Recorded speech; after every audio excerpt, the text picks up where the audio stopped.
Welcome back to a Celtic State of Mind. I'm Paul John Dykes. I'm delighted on this Friday afternoon to be joined by James French. It's been a couple of weeks since we've seen you, James. How have you been enjoying the return to domestic football and, of course, the Champions League football that we've seen this week as well? Yeah, listen, I think Rodgers ball probably last few weeks built up a bit of hype with the kind of victories and performances. A team kind of obviously new signings and stuff, and it's kind of really starting to gel now. Palma obviously really came into the limelight last few weeks, and yeah, listen, Atletico Madrid the other night was really impressive. Probably one of the best performances I've seen from a Celtic team in Europe in the modern era, from my own standpoint anyway. But yeah, I think we kind of hit it was a real turning point, the game at Ibrox, that win, and I think since then performances have just kind of just upped and up, and then Atletico Madrid the other night was kind of a real climax for Rodgers and his team. It's a good way to look at it, actually, James. I think when Rodgers came in and he's inheriting a side that's already successful, you're inheriting a side that, you know, they've won 5 trophies in 2 years. It was a completely different scenario that he's walked into there than first time round, and also than the scenario that Ange walked into, where there was, big changes required in terms of the philosophy, the approach, strategy, style. And I think a lot of Celtic fans thought, right, Rodgers comes in, let's not change too much, let's just strengthen the side. But I don't think he approached it like that. He has changed the approach. He has changed several players' identities almost within the unit. And we'll be talking about some of that. And I just think it's taken a wee while for all of that to come together. But I think you're right in what you say. We got hints of it against Kilmarnock and against Hearts. And then it all seemed to come together the other night, albeit it wasn't without fault. And it also wasn't without casualties, because Rio Hatate picked up an injury. I want to talk to you all about the game, all about other issues around Celtic at the moment. There seems to be a toe-to-toe going on at the moment between the club and some sections of the fan base, which is going to rage on, I'm pretty sure. Fabrizio Romano talking about Matt O'Reilly always worries me. Big warning signs there. And we've also got some of the tactical changes that Rodgers has made the other night that he was criticised for, and what your thoughts are on it, because I think they were good changes. And also, I want to talk to you about one of your favourite subjects, Liam Scales. You were talking about things climaxing and coming up to a peak. Every game that we come to, and you and I have spoken about this before, people are waiting for Scales to make a mistake and then get replaced in the team. I'll tell you what, see the other night, he was our best centre-half the other night, James. Yeah, listen, I think I'm Liam Scales' PR team at this stage, the amount I talk about him. But listen, I think, again, the other night he was absolutely brilliant. I'd say listeners are probably sick of me talking about him, but I thought him and Carter Vickers really kind of kept Griezmann, one of the most informed players on the continent at the moment. They kept him relatively quiet for his standards. Obviously, Morata got the goal, but I thought for the majority of the game, I thought they really worked well together, and they're really starting to form a partnership, which is nice to see.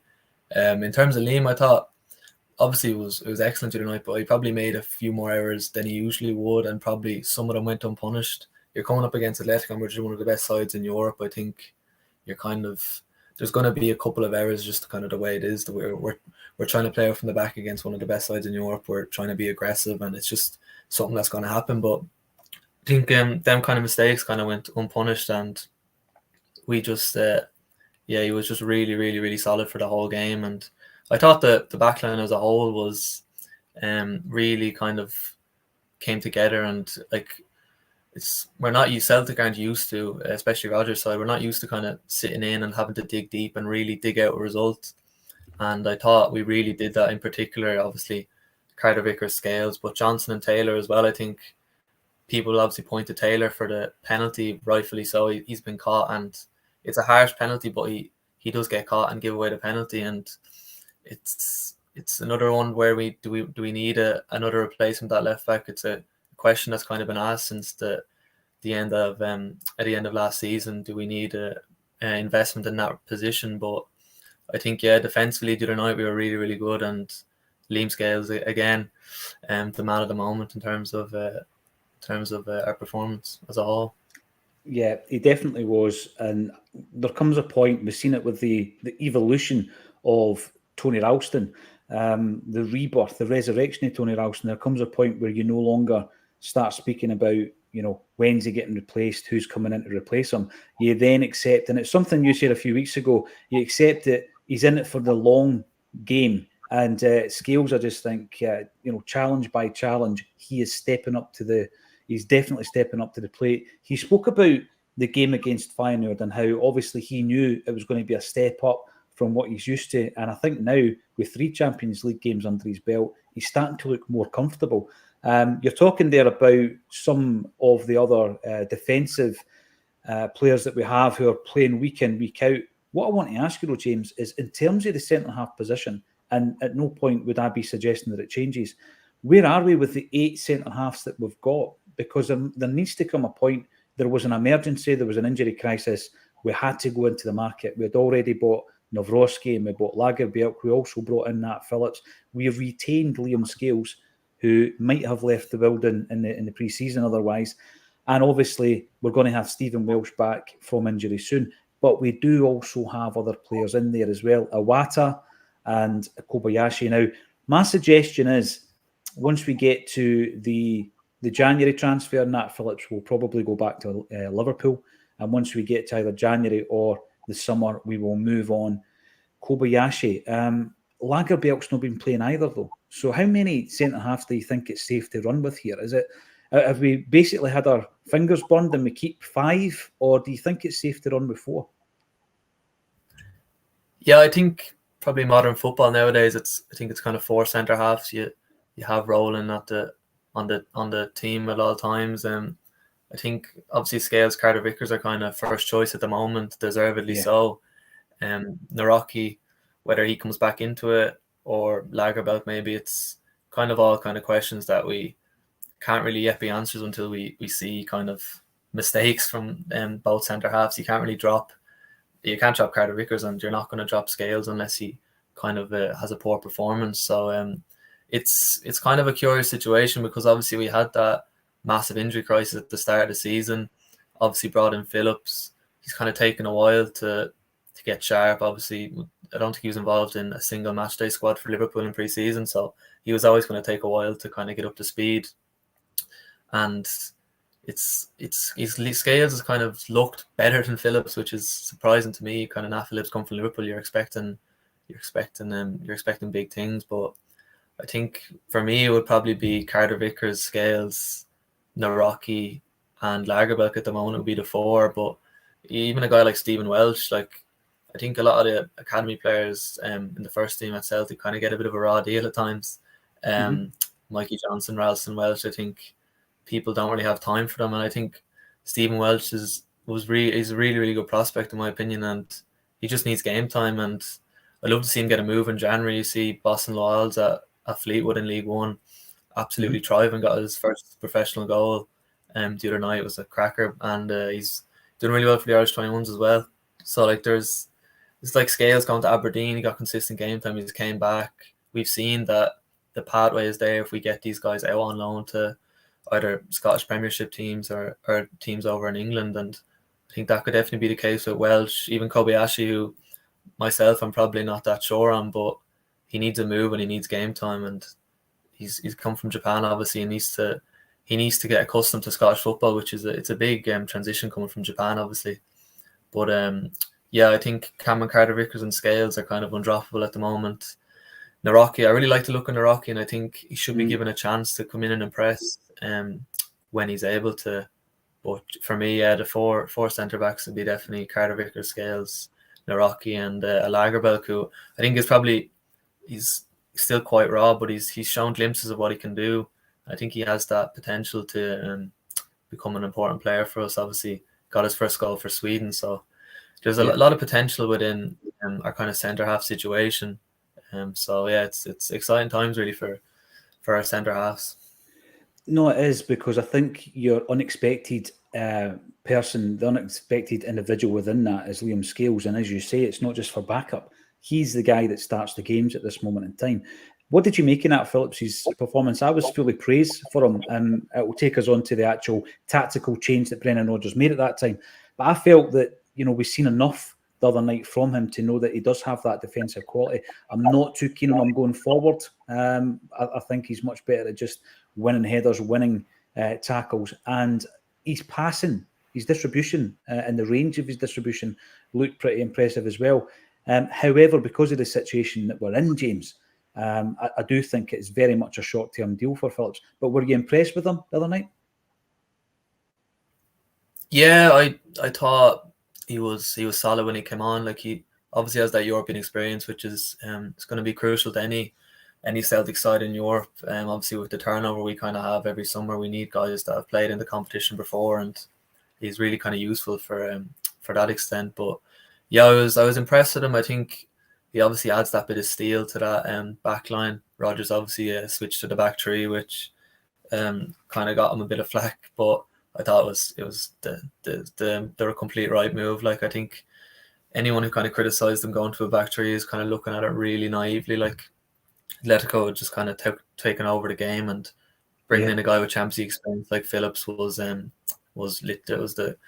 only move really he could make on the game. Was kind of getting away from us. So yeah, Phillips is he's a short term deal, and I think he'll go back in January. He'll go back to Liverpool, probably get another move elsewhere to the Championship or somewhere else. But I think for the moment he's definitely a good option to call for in Europe, in particular when we're up against it. He can come in and kind of weather the storm a bit. But long term wise, I think Phillips go back in January, and we've Scales, Carter Vickers, Naraki, and Lagerbilk, and then you kind of want to see Welsh, Kobayashi go out on loan and develop. But Phillips he's definitely looked more up to speed. He's had a couple of games. He's trained for a number of weeks now, and yeah, he's definitely an option off the bench in the Champions League, or if we God forbid have another injury crisis centre back, he's there in case.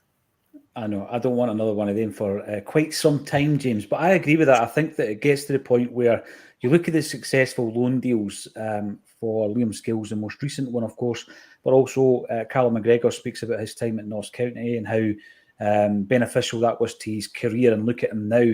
We've seen it previously with Chris Ayer and Ryan Christie as well. And I think that when you look at Stephen Welsh, when he comes back in, if he's going to be out the picture, if he's going to be the fifth choice centre-half, put him out on loan, get him games.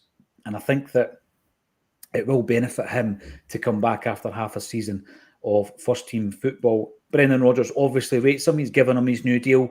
It will be a short-term thing just to get him games in his legs. Now, Feed the Bear, thank you, as always, for supporting the channel. Obviously, what we have done over the last 6.5 years now is built up a real community vibe within not just YouTube, but elsewhere online and on the live event circuit as well, where we actually get to meet people.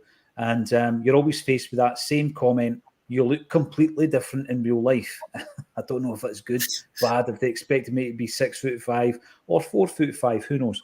But it's always great to hear from the people that you think you get to know online and then you meet them in person. I was just saying to James before we came on live here, we really are planning to come over to Ireland and do some live events over there as well. It's a completely different vibe that you get, but it's incredible to meet people who, for one way or another, have got into the Acsom thing. And that's exactly what Jungle Lion has done. Very early in the chat on most days, Hatate probably out till the new year. Somebody to shine now. We will be talking about that one because Hatate was just coming into his form, James. You know, you've seen him at the beginning of the season out of favour. David Turnbull starts the first game of the season and against Aberdeen up at Pittodrie. And when Hatate comes on against Aberdeen, he gets injured. He was just playing back into his top form. And then the stage was set the other night. You're thinking, this is going to be a great game for him. 3 minutes in, and he pulls a hamstring. Nightmare for him. He was devastated. But Jungle Lion's right in what he says. It creates an opportunity for someone who steps in, as far as you're concerned, James. Yeah, obviously really disappointed for Hatate. I think he's obviously had a slow start to the season. I think Rodgers kind of wanted more from him tactically, and we know the quality Hatate has, but he does tend to give the ball away cheaply at times. But you can kind of sacrifice that for the the moments he brings in games where he can just kind of unlock a defence or go on a run and to score a cracking goal. It's just the way he is. He has that quality. But really disappointing that he picked up that injury. But as they say, kind of injury creates opportunity, and someone can come in now and really try to stake that place. I was really impressed with Bernardo the other night. I seen a stat on Twitter. I think it was he had 44 pressures in the game, which is basically stopping or preventing a passing lane, kind of. And 44 is pretty impressive over 90 minutes. It kind of it typified what I thought of the performance. I thought kind of probably on the ball he didn't do as much as maybe he wanted to. They didn't really get the chance to, but off the ball he was excellent, and his defensive work really contributed to that 2-2 draw. But yeah, I think probably Paolo Bernardo, sorry. I think he'll definitely come in probably Saturday and get a chance to show why he should be starting over Atate. Maybe that's what he'll be thinking in his head. But I think we've Home to come back in as well, and David Turnbull. We've options in midfield. It's just it's a matter of who Rodgers will want to go with, and I think for the next run of games it will be Bernardo, just based on how impressive he was on Wednesday, and he's been progressing really well for Portugal's under-21s as well. So he's on an upward trajectory definitely at the moment, Bernardo. Yeah, the thing is, with regards to the options that we've got in the midfield, it is one of those cliches, a good problem to have, as they say, because obviously there's been points in the past where you might be forced to bring someone into the side and there's a drop in quality. But I do think we do have, at the moment, our finest, strongest midfield when that trio's playing. However, if one of them has to drop out, you've got various different options available to you. You've got the kind of flair, I think, of David Turnbull, but you lack a bit of the defensive quality when he's in the side. He's one of those players that could pull something out the back 25 yards, 20 yards from goal. Not everybody can do that, and sometimes it's the only way you can break down a packed defence. Bernardo, I think, the other night was a bit of an unsung hero, getting thrown into the game in the first 5 minutes, and I thought he really done well. It was quite surprising when he came on, to be honest with you, but he's obviously shown up well in training. He's been doing well for the Portuguese under-21 team, and I think he had a fantastic performance overall. I would have thought at the time maybe Iwata, but if you were to bring Iwata in, it's a change in style, isn't it? Because he's more of a defensive player. In saying that, he scored a cracking goal at Tynecastle. And of course, you've already mentioned Home, who, although he got some kind of early game time, he's kind of faded a wee bit from the starting 11. But I do think that long term, he is definitely going to be one for the future. I think he's going to be, for me, I think he's going to be a player that might even be looked upon as a long-term replacement for the captain. And people might raise their eyebrows at that, but I think he's shown enough quality both defensively and going forward. I think a wee bit of indiscipline we've seen in the Champions League. However, he's only 20 years of age, and I'm pretty sure that'll get better. Joe, the boys will be buzzing after Wednesday. They'll turn on the style again tomorrow. Let's hope that's the case. Joe and also James Daly, I would like to thank Brother Walfred CFC in Stratford, London, for a great night watching the Champions League game on Wednesday. Big shout out. Carpenter's Arms Pub has now been introduced to Acsom. James, that's what happens over the period of time. People introduce the channel to others, and it's continuing to grow. A Celtic World, you're quite new to this game. I wouldn't suggest that you come in and start criticising other platforms. There's plenty of people listening, mate. 14.5 million, actually, at the last count. Probably not the best way to do that. Anyone who comes into the Celtic platform or media game and starts this kind of nonsense doesn't normally last that long. So maybe rethink your strategy on that one, buddy. We've also got Barry O'Sullivan coming in. Really pleased with Wednesday's performance. We need to build on this for tomorrow. This should be our benchmark. And I think what we've done this season is we've had a horrendously tough away set of fixtures as well, James. If you think about 10 games, 6 away games, Ibrox, Pittodrie, we've been to Fir Park, Tynecastle. What's coming up next? Easter Road. We've also been to the Tony Macaroni. But what I've said before is Brendan Rodgers doesn't labour that. He just deals with it. And I would expect the exact same going to Edinburgh tomorrow as well, James. Yeah, I mentioned the fixtures to my dad the other day, and he kind of dismissed any of the conspiracy theories that we've got a tougher draw and then the other lot. But Yeah, I think we've obviously had a tough run of fixtures, and I think Aberdeen, trip to Ibrox, trip to Hearts, they're all knocked off now, and we can go into the next run of games full of confidence. But yeah, Hibs on Saturday will obviously pose a different challenge, but I think Hibs and Hearts are kind of very similar at the moment. I'd say Hibs are probably in a better state with the manager they have, but they're kind of not really in a great shape in terms of being able to challenge Celtic, and I think you have to expect you'd expect 3 points obviously for Celtic in every game, but I think in particular tomorrow you'll probably expect a similar game to Hearts. They'll probably try go for it at home, and hopefully we can take advantage of that. But yeah, Saturday definitely I think we'll be hoping for another 3 points, and as impressive performance as hopefully as Hearts, because Hearts away is obviously always a tough place to go, and I thought we really dealt with that pressure and we were really impressive. And we've dealt with kind of tough venues really well so far. Obviously, Ibrox, Hearts away, Aberdeen away, where there's kind of a steely resolve coming around this team, being able to go to places and challenge, even going to Rotterdam, even though we lost, but being able to have the confidence to play our game. And yeah, I think that there's definitely a resolve being built around us, being built around the team. No, you're right. And I think some of these fixtures, you go into them and the stats guys will tell you, why do you always call it a tough fixture? We always win there. And I get it.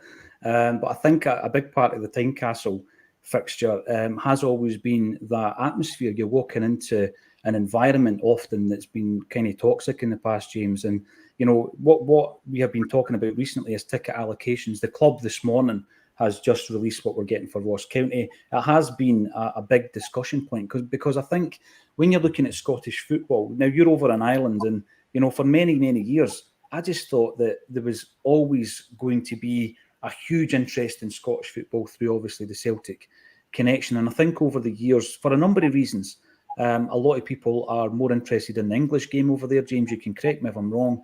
And obviously, I've heard a lot of our Irish fans saying that there's a lot of people wearing Liverpool, Man U, Spurs jerseys and all this kind of stuff. But I don't think the club ourselves has actually gone over there enough. You know, it used to be almost an annual thing. At pre-season, we would go over to Ireland, we'd play games, we'd meet our Irish fans. And I think you need to do that. You definitely need to do it. And it was great that we were able to go to the Aviva and play Wolves in the pre-season. But remember, that was due to the fact the game was actually cancelled over in South Korea. So when I look at the Irish fan base, I just don't think that we serve them well enough. But the Scottish game has a hard enough time in terms of the image of the game, the brand of the game, without us shooting ourselves in the foot, James. And from afar, you might be looking at it thinking, why on earth are we getting less than 600 tickets for Tynecastle? Why on earth is there a situation now where there's no fans at the Glasgow Derby? And looking at it, it looks all a bit tin pot and amateurish, I'm guessing, from the outside looking in. What's your take on the ticket allocation fiasco? Yeah, first touch on you're talking about kind of the Irish fans, Celtic fans. I'd say the club has probably neglected kind of Irish fans over the past decade or so. Like, there was a real, I think the start of the millennium, there was a real opportunity for Celtic to kind of really build a young fan base, Celtic fan base. And I think they kind of failed to do that. But even you're talking about the Wolves game, I think there was obviously came about because of the cancelled game in Korea, and like 2 weeks notice, and I think there was 29,000 people at the game, which is, it's kind of crazy for, like, you give people 2 weeks notice and there's that many people at a game. It just shows that the appetite is there. Like, and I just think, obviously, I think they're just kind of neglecting it a bit, and they're not really capitalizing on the huge kind of marketing opportunity they have. Like, in terms of like Celtic sport my age in Ireland, I'd probably be the anomaly kind of supporting Celtic. To be, most of my friends would be supporting kind of United, Liverpool, the usual suspects. Like, and yeah, kind of, it's an opportunity that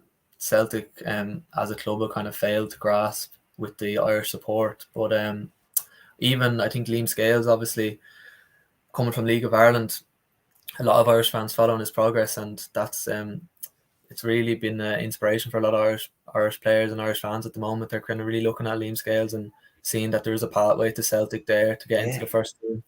But yeah, to touch on the ticket allocation, kind of, I'm obviously kind of coming from the outside looking in on it, and it's a bit mad, like, to be honest, with the amount of tickets that they got for the weekend and the amount of empty seats. Hearts obviously had them leaving early. It's just kind of crazy. Like, it's the Scottish game. Obviously, it's a slightly toxic with, like, you've got Celtic Rangers, you've got Hibs Hearts, you've got Celtic Hearts. It's there's a lot of tensions there. Like, so, but I think if we really want Scottish football to kind of shine and really develop, you need bums on seats. Like, that's kind of the end goal. And I think they really need to sort out the whole allocation rows over with the various clubs. Like, you know, there are a lot of different reasons why the Scottish game is top down, and I just think that when we're giving people an open goal to have a dig at the game, it's unfortunate, and that's really what I want to focus on with regards to that. But I mean, I've mentioned time and time again about the fact that we need to definitely ensure that we come to Ireland on an annual basis.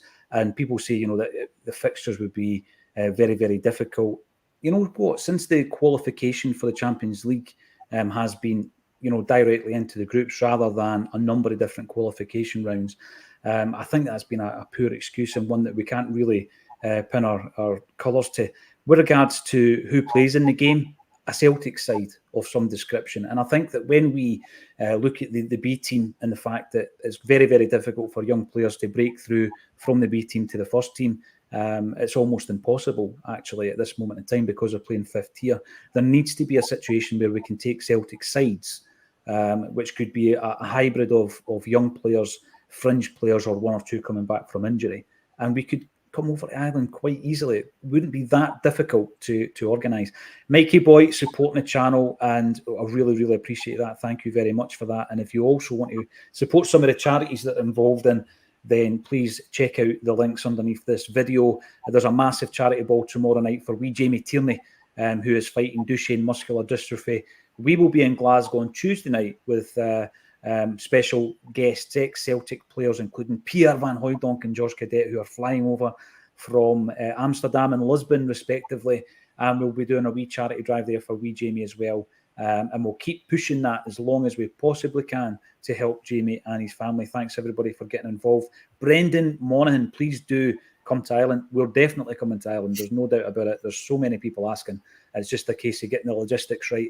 And Barry O'Sullivan, the biggest compliment you can give Brendan is that we just don't talk about Ange. We've come a long way. Yeah, we definitely have. We have. John Clements. Paul John, tell James he needs to face the window or shut the curtain and put the big light on. The thing is, though, if you were to do that now, James, it's like you're buckling to the pressure. Obviously, yeah.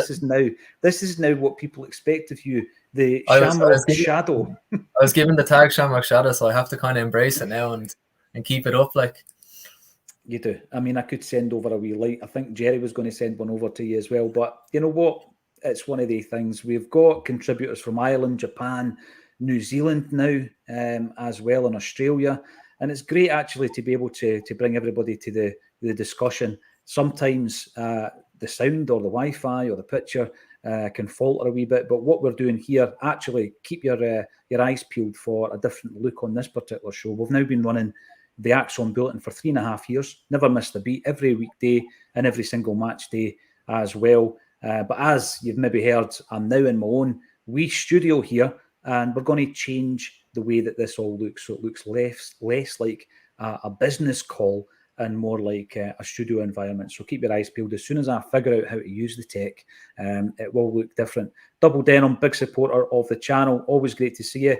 Happy Friday all. Looking forward to domestic action tomorrow. Hope we don't have to deal with the cliched European hangover and can build on that superb performance by trouncing the High Bees.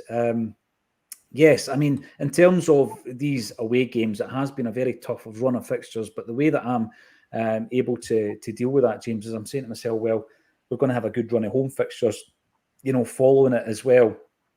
But every single challenge that we've had put in front of us, we have overcome it. Now, Jungle Lion comes in to say non-Celtic fans in Ireland think Scottish football is a joke. Well, we're not helping it, are we? And I don't mean Celtic. I mean, you know, the authorities.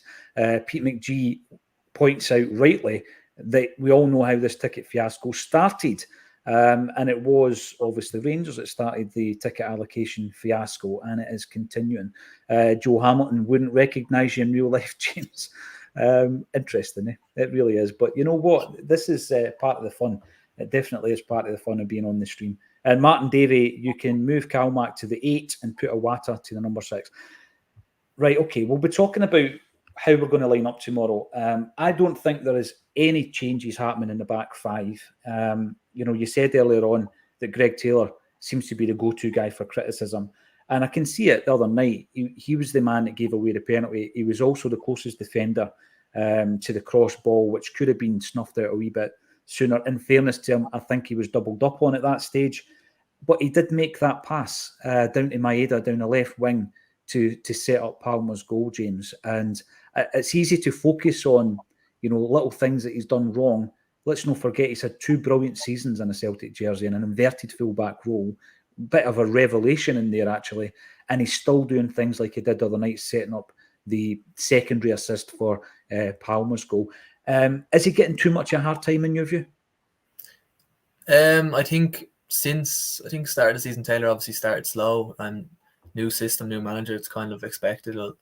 But I think since Rodgers has kind of let him roam into the inverted role more, and it's really helped him. Like, he looks more at home there. Obviously, he's used to playing there under Ange. And there's never really been any doubts about Greg Taylor's ball retention. Like, it was probably suspect at the start of the season. He's playing more as a wing back, but as that inverted wing back, his passing and his ball retention has always been very good. Like, and you've seen that the pass to Maeda on Wednesday was outstanding pass, like, to be able to find Maeda in that space. And I think there's doubts about Taylor's defense ability at times.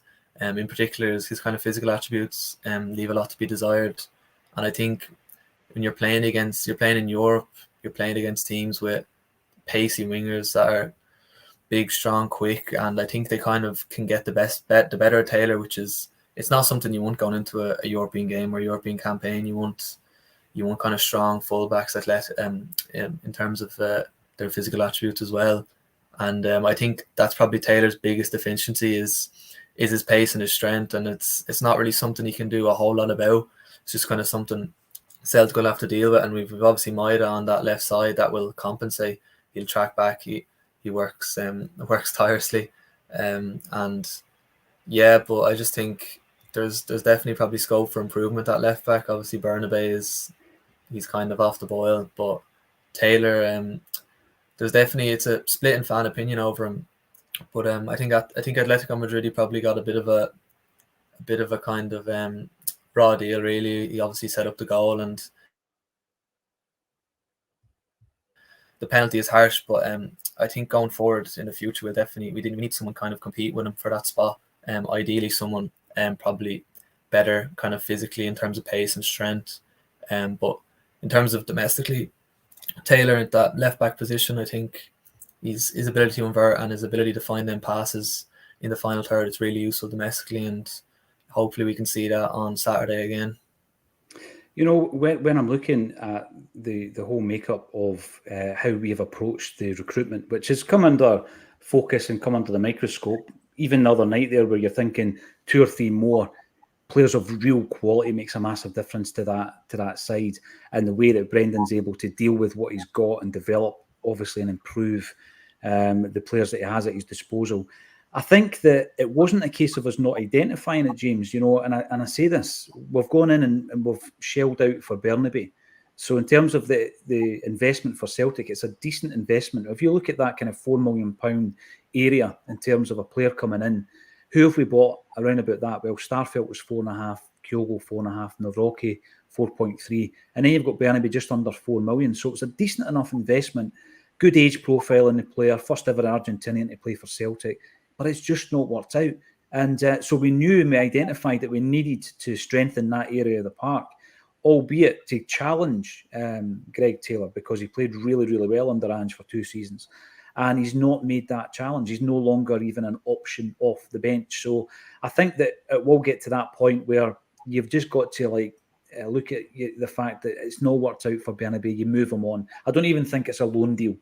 I don't like loan deals, James, where you're just putting somebody at another team to run down their contract I like the ones where you're actually reinventing a player, or you're getting the game time into their legs. They can come back and be an asset. So Bernabe, I think, would need to leave, and we bring in someone who's going to really challenge Greg Taylor in the left back position. We were in a situation for a long time where we didn't have quality at right back. And I think there's an argument to be made that, even from Mika Lustig leaving the club, there was a whole host of right backs that came in, and you just knew it wasn't going to be the long-term answer. Quite a few of them just weren't up to scratch. Christian Gamboa being in amongst that. John Joe Kenny obviously was one of the guys you'll remember. El Hamid, Jeremy Frimpong, Maurice Bauer, all these guys came in, and eventually we got to a position where we had three really good right backs with Juranovic, Ralston and Johnson. We need to get to a similar situation at the left. I think we're really struggling if we get an injury in the left. I've heard a lot of people saying that if it was to happen, or maybe Scales is the option, and I don't really agree with that, James, because what I've seen from Scales is that part of the reason he's playing so well is because he's playing in his best position. Now, I know you followed his career before he came to Celtic. What's your thoughts on that in terms of people saying he can just play left back if Taylor gets injured? Yeah, Liam, obviously, he would have played kind of left wing back even for Rovers in the season before he moved to Celtic. At times, he can kind of do either left centre back, left wing back. But I think even you've seen him, Stephen Kenny kind of played him as a left back in the last international break in the first half. He was fine, but he's just not a left back. He's way more comfortable and way more suited to that left centre back role. And when he stepped in there in the second half against Greece, he looked a lot more comfortable and was one of the best performers. But yeah, listen, I think Liam Scales, he's left centre back. I think kind of notions around that he can fill in at left back, but I think bringing him in there as kind of a long-term competitor for Taylor just isn't the right move. I think you want to play your players in the best positions, and Scales' best position is left centre back. But just to touch on kind of the left back situation, there's obviously young Mitchell Frame there, 17, was wanted by Brighton, Newcastle, host English clubs. Surprisingly kept him. I was kind of surprised with the amount of academy players that are kind of leaving to England and elsewhere. And definitely, I think I'd love to see him involved. Obviously, a bit of a long shot, but with that kind of left back situation, Bernabe is kind of out in the cold. We can't bring in anyone till January. In these kind of domestic games where we probably can rotate, probably not this early on in the season, but maybe in a month or two, you're kind of playing someone at home that you maybe think we can rotate in. Could he be given a chance? But yeah, I think for the moment it's kind of Taylor's the only player there really that is an option, and it's a position in January that we really need to strengthen. But yeah, I think Liam Scales, he's a left centre back. He can definitely be a left back, but no more than that, in my opinion. I think the question was asked. We've got the press conference when he first joined. It's up on the YouTube channel. Check it out. And he was asked the question because I remember he got the number 5 jersey, and he was asked the question about his best position, and that's where he wanted to play. I need to double check. I don't think he played many games at left centre back for Ange Postecoglou. I remember a substitute appearance when he came in, but he didn't get that run of games. I think that's a massive part of his development under Brendan Rodgers. Now, Derek, guys, do we have to wait for injuries or being comfortably ahead in a game before giving some of our untested players a chance to prove themselves?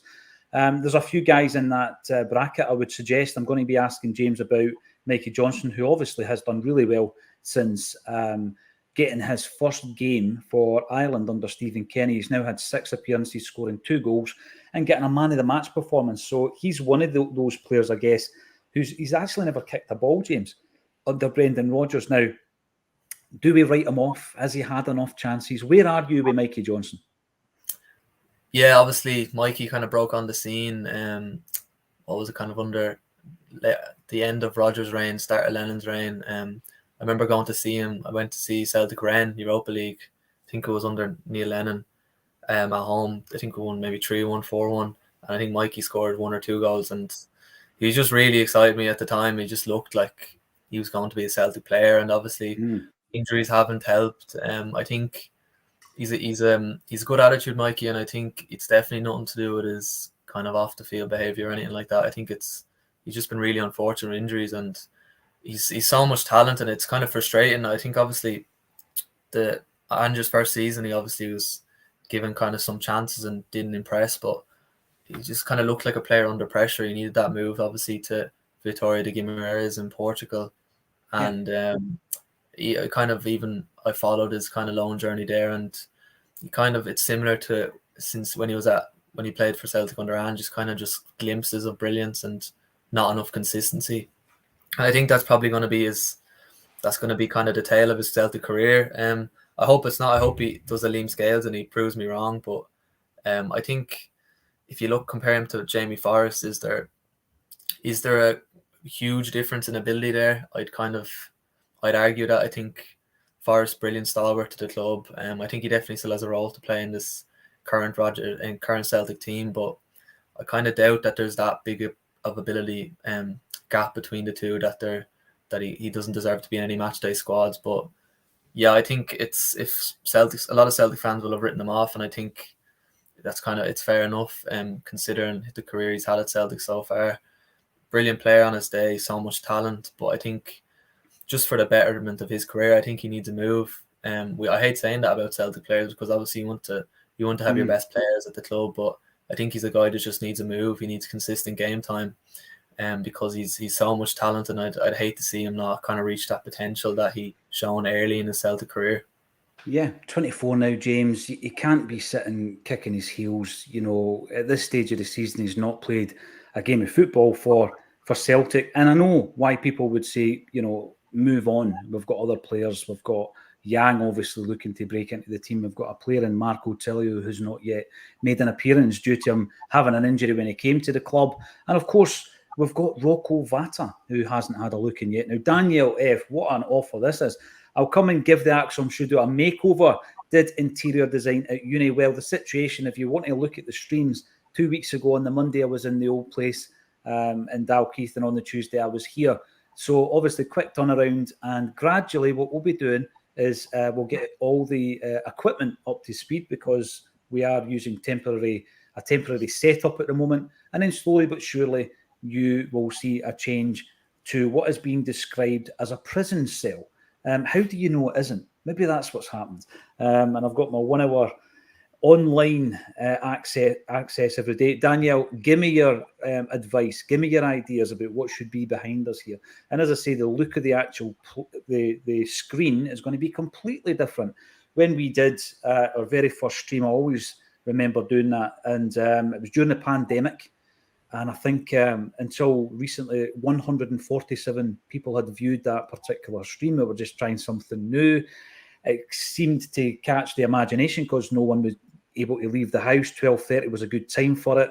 And we just stuck with the kind of look that we had. And obviously there has been a great number of similar shows launched since then. So we're going to change it. It's going to still be 12:30, the bulletin, every single day for an hour. But the look of it is going to be rather different to what you see here. I'm going to miss that background with the tickets, but there you go. You've got to keep moving, haven't you? Mikey Boy, nice, exciting Acsom. A new look will be class. Yes, absolutely. We also do a lot of the fully produced videos, so check them out. Every Monday, a wander around paradise, as well as an interview recently with Fran Alonso that was really good that Jerry did. We spoke to Willie Hockey recently. And next week, I will be interviewing Pierre Van Hooijdonk and George Cadet. We're going to get them round the table. We're going to have the cameras set up, and we're going to do an interview that will be on the channel by the end of next week. What would you like to ask Pierre and George? There you go. Let us know in the comment section. I'm going to be meeting the guys up at Don Max before the bar opens, and we're going to do a sit-down interview for an hour. That's going to be very, very interesting. James, I know it's probably more your dad's era, but these were players that were coming in at a time when Celtic squads were largely made up of homegrown players. I mean, if you go back to the centenary season, for example, we had obviously Irish internationalists in that side as well, which is probably why I started watching the Ireland team and supporting the Ireland team at that time with Chris Morris, Mick McCarthy, Pat Bonner. And then moving into Tommy Burns coming in as a manager, we started to sign more continental overseas players. Rudy Vata was already at the club, of course, but Van Hooijdonk came in, Cadet, Andy Tom, Paulo Di Canio. I know a lot of people don't like him, but as a player, he was an exciting player. And now you look at the makeup of the squad, and there's a huge amount of players from all over the world. But that was the beginning, really, of that becoming the norm. And it's going to be a very interesting interview with Big Pierre and George Cadet. What would you like me to ask them? Because this is going to be a pre-recorded interview. It's not going to be live. You won't be able to come in and ask the questions at the time. What should we ask them on the day? And the best questions I will ask them at the end of the interview, and I'll give you the credit for it as well. Let us know in the comment section. Now, Studs Lanigan, County Donegal is a Celtic fort. I think what it is we just need to continually go in and engage with our Irish fans. Be that every single year with a game, every year with one of these conventions that we should be doing over in Ireland. The club really need to do that. The urban culture. I was amazed at numbers on the train from Sligo to the Wolves game. Loads got on at every station. We need to go and we need to supply them with their fix of Celtic. Shane Rooney says plenty of Celtic supporters in Monaghan as well. And Daniel Elhanid was a player, just couldn't settle due to family.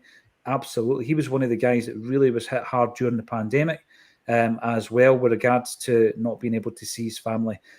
Tony Cassidy, I guess new tech means green screen or blue screen or whatever it's called. I think Hamish used to use it, not sure.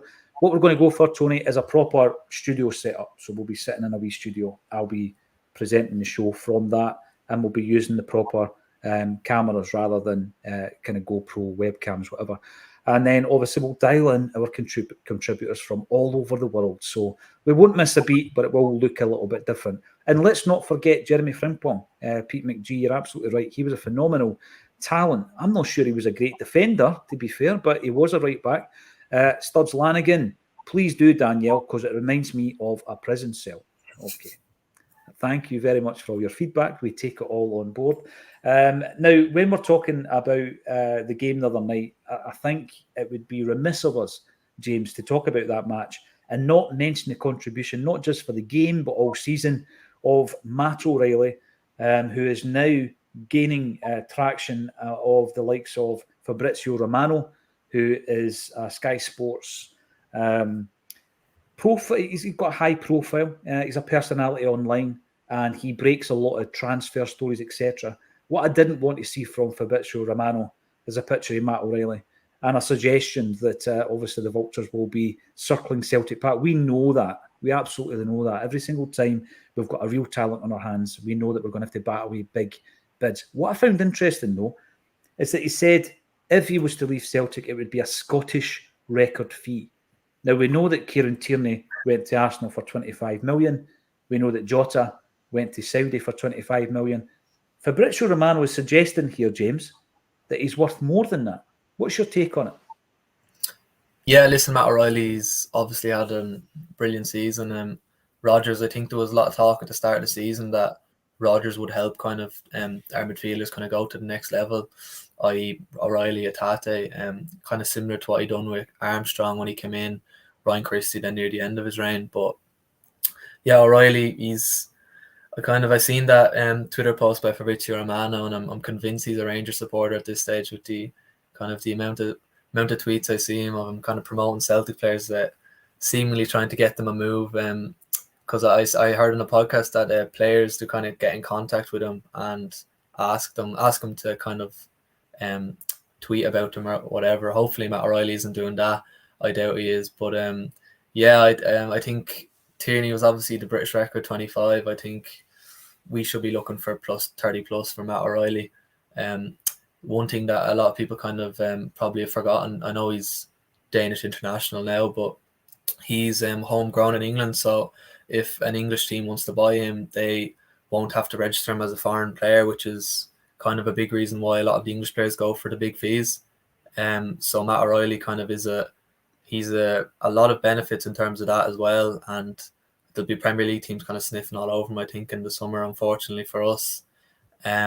But yeah, even kind of with that added fact that he's obviously homegrown in England and will count as a homegrown player for Premier League teams, we should be looking for 30 million plus, definitely. And listen, hopefully he can keep it up. We're obviously only kind of just past the halfway point of the first kind of 6 months of the season, and hopefully he can keep that up right until the end of the season, because if he does, there'll be some really big clubs interested in him in the summer, unfortunately for us. And listen, hopefully we can benefit off the back of his performances with some more results in Europe, and yeah. You know, when I think about it, I sometimes loathe to discuss the day, when that day comes that a player leaves Celtic. I want to keep our best talent.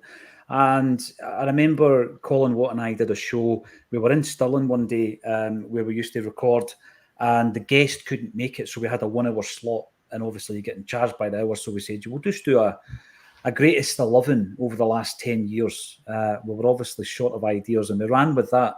But what came out of it, James, was all the players that we mentioned, of course, were relatively recent. And when you looked at the best 11 that we could have pulled together, they were all still, let's say, at the peak of their powers.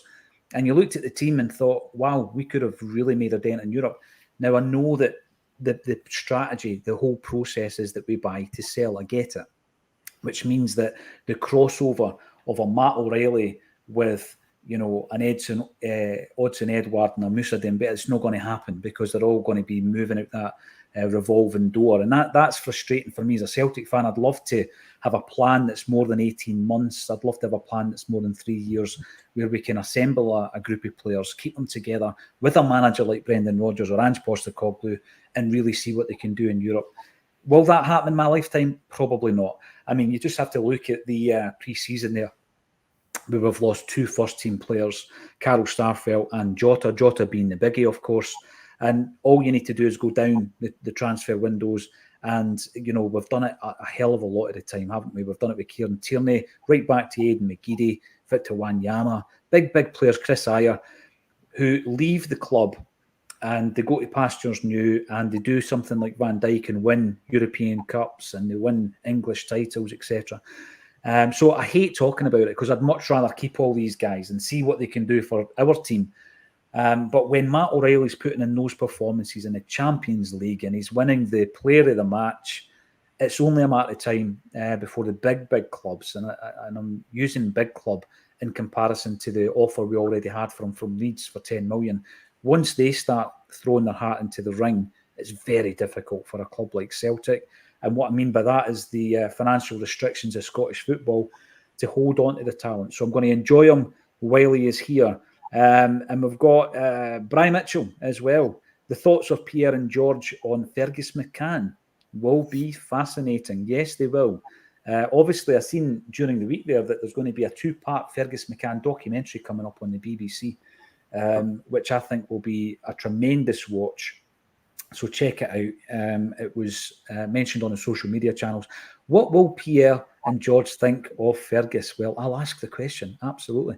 And Lovett says, whatever happened with the Ty Timms connection, used to enjoy news about the charity. So did I. I haven't heard for a long time, actually. What is the story with that? Let us know in the comments. Someone out there watching Acsom will know or might even have connections to the organisation at the Ty Timms. But you did see that. There was the music, there was the book, and various videos coming through, and it's always great to see as well. Mikey Boy, Caesar lifting the big one should be the backdrop where we're going to have a bit of scope. It's not going to have to be a tiny wee screen like this, so we could have a bit of creativity in here. We've got a nice blank canvas to work from. And as I say, I like your suggestions, so keep them coming. And John Watson, this is an interesting one, John. Ask Pierre Van Hooijdonk if he can still not live on 7k a week. James, what this refers to, right, is when he became a contract rebel, him, Cadet, eventually, Di Canio, they were branded the Three Amigos by Fergus McCann, right? So they all had their arguments and they all had their little problems with Fergus McCann and their contracts. Pierre Van Hooijdonk's issue was that he was, as I said before, he was the first of the big kind of names to come from elsewhere. He came in from NAC Breda and he organised his contract at that time. Apparently, there was an agreement, a verbal agreement, that if he did well, they would look at it, he'd get an improvement, etc. And in the interim, we brought in guys like Andy Tom, George Cadet, Van Hooijdonk, who were on bigger wages than no Van Hooijdonk, sorry, Di Canio, who were on bigger wages than Pierre. So Pierre wanted to match those wages. And I think the argument was he wanted to go from 7 to 15 grand a week. Now, we're talking the mid-90s, 96, 97, going into that kind of period. And McCann put the block on it. And there was that infamous interview, and I think it was a Daily Record. Correct me if I'm wrong. It was one of the red tops in Scotland here, James. And the headline was that $7,000, I'm paraphrasing, is maybe good enough for the homeless, but not for a professional footballer, right? And a horrible, horrible thing to say. But the question that has been raised since then, John, and this is where it's going to be interesting on Tuesday night when I have an audience with Pierre, because I will ask him. Pierre says he never said that. He never, ever said that. Now, obviously, this is in the days of newspapers, James. You're in the journalistic world and things are different. Just about everything that you do will be recorded in some kind of device. But Pierre says he didn't say anything about the homeless. What he said is that a footballer, $7,000 a week isn't sufficient for his level of football or something along those lines. I'm going to ask Pierre, but he denies it, James. So, John, I'm glad you brought that up because that is a controversial subject. And I'm going to be asking Pierre what he says. Thomas, ask Pierre if his son is going to sign for Celtic in January. Sidney Van Hooydonk. And Pete McGee, George Cadet, had the best song ever. I'm not going to give you a rendition of it, not today anyway. We're going to move into look at the game at Easter Road tomorrow. It's on at 3 o'clock, obviously. And that means that there's no PPV. It's not going to be screened on any of the broadcasters. It will be on Celtic TV. Outside of the UK, you'll be able to watch that. So, James, you can watch it on Celtic TV. 3 o'clock kickoff in Edinburgh. How do you see that one going, James? They've obviously already changed their manager this season, and they've had a bit of topsy-turvy one so far in this campaign. Brendan Rodgers goes there, I think, fully confident after 3 particularly good performances. I'm looking for a win. I'm hoping it's convincing. How do you see it going? Yeah, obviously Hibs brought in Montgomery, Aussie, kind of probably taking inspiration from Celtic a bit. But yeah, Hibs kind of having a mixed bag of a season so far. The likes of kind of, I'd say they probably have a more attacking threat than Hearts in terms of, you obviously got Yuan on the wing, French guy, and then you've got the Dutch guy up top they bought, I think, during the summer. He's looked quite dangerous, but yeah, it's kind of business as usual. We'll be expecting another 3 points and another performance to match the one on Wednesday, which will be tough to do, but we're obviously going to be going in really confident. And this team at the moment under Rodgers, it's on an upward trajectory. It's got kind of better each week. The past month, it gets better, and yeah, we're really kind of starting to gel as a team now. It's obviously Hatate injured the other night, but there was a real settled look to that team with the 3 in midfield. Obviously Hatate, O'Reilly, McGregor, and then Palma, Maida, Kyogo. There's and then with the back line as well, obviously that's settled. But there's just kind of a real kind of settled look to the team now, and kind of will be going into the Hibs game really confident. And I'd be surprised if Rodgers made any changes. I don't think he'll rotate. Maybe St. Mirren next Wednesday could be an option for him to rotate. But no, I think this Saturday will obviously be another test going to Easter Road. It's a tough place to go, but we've went to Ibrox, we went to Batodry, we went to Tynecastle, we've overcame them all. So yeah, listen, hopefully hoping for another 3 points and a performance as good as Wednesday, which will be tough to do, but here's hoping.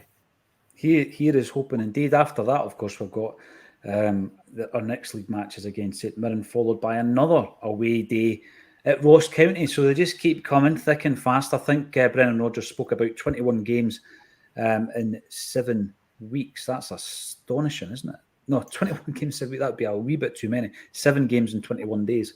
The joy of every 3 days. Supercomputer. Yeah, the super computer. Completely random supercomputer. Absolutely, of course it is. Martin Davey confirms that it was a Daily Record who ran that story. It'd be interesting. I'm going to have a look at the archives to see who the journalist was. But Pierre states that he was misquoted. Durban culture, here's one for us, kind of old school. Bring back Cell Block H. I know what you're talking about. Now, I'll tell you what, that was some theme tune as well. Maybe it would have been more appropriate last season with the Australian connection. But there you go. A lot of things have been said, quite rightly so, about the Palestinian display, the flags being waved in Paradise the other night. Who knows what's going to happen with regards to UEFA and fines, etc. We've had our say on it. But what I want to do is also have a wee look on the Acsom blog. I wrote about 5,000 words on flags and how the Celtic board, certainly in the past, have fought for a right to fly flags. So have a wee read at that on acsom.net. But what I want to do is I want to focus on something else the Green Brigade have been up to. So they have revealed that their most recent drive for food banks resulted in 7 vans of food, 7 vans full of food, and over 12,000 quid in donations. So let's focus on that. Let's focus on the incredible charitable work that the Green Brigade have done, because I think that over the last wee while, there's been plenty of people, certainly in the media, on social media as well, who want to stick the boot in to Celtic fans. And they want to stick the boot in particular, to our ultra group, the Green Brigade. So massive, massive congratulations and well done to everybody involved there. Let's take the positives from that. Thank you, every single one of you, for joining us in the chat. We are going to get some kind of glow stick or even a light over to James, so that the silver shadow comments will not continue, although the nickname will remain. Thank you, everybody, for getting involved. If you want to come and see us with Martin O'Neill, I think there's maybe 20 or 30 tickets still available over the weekend. If you're in the Dundee or the Dumfries area, the ticket links are under the video. Thank you all for joining us. Join us again half an hour before kick-off tomorrow on A Celtic State of Mind.